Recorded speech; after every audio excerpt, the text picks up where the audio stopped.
my ECHR victory for the independence of the judiciary, for democracy and human rights protection, and for Armenian democratic figures being tried in Baku.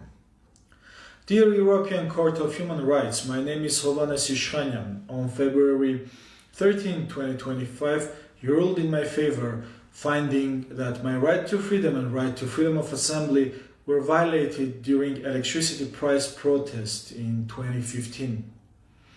You ordered Armenia to pay me compensation around 6,000 euro. While I appreciate the work you've done and the decision you made, I must decline both the ruling and the compensation, therefore. Let me explain why. When the current government came to power in 2018 in Armenia, they promised to uphold European values of democracy and human rights. Instead, first major action was systematically undermine judicial independence. This assault began when Prime Minister called supporters to blockade courthouses, effectively intimidating judges.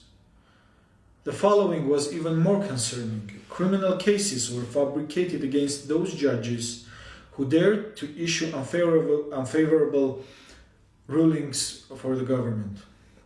Some prominent examples. Persecution of Judge David Grigoryan. Intimidation and false plagiarism accusations against Judge Alexander Azaryan. Fabricated criminal cases against Constitutional Court Chairman Hrayr Tovmasyan and his family members.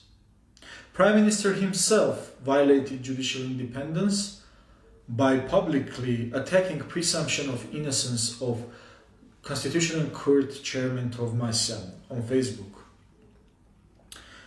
In Parliament and in media appearances, he went as far as comparing judges to dogs. Through Parliament manipulations, 3 constitutional judges were removed: Felix Tokhyan, Hrant Nazaryan, and Alvina Gyulmyan. Notably, the latter was the first female ECHR judge from any post-Soviet country. The chairman of Supreme Judicial Council, Ruben Vartazaryan, was targeted and eventually removed. Then Health Minister Arsen Torosyan publicly defied a court ruling against him, and nothing happened. Remarkably, 46 organizations associated with Europe and supposedly devoted to human rights and democracy endorsed this judicial takeover. And the consequences were severe. Political and public figures, mayors, community leaders, human rights defenders, activists face persecution, imprisonment, and torture. A democratic state, Republic of Artsakh, was erased from the earth, and around 150,000 people lost their citizenship rights. You might wonder how this relates to European Court. The connection is troubling. While these events unfolded, the European community not only failed to condemn Armenia's slide into authoritarianism, but actually praised the supposed democratic progress.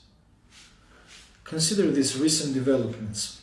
In January 2022, PACE praised Armenia's democratic developments since 2018. In June 2024, they celebrated Armenia as a model of democratic transformation. In January 2025,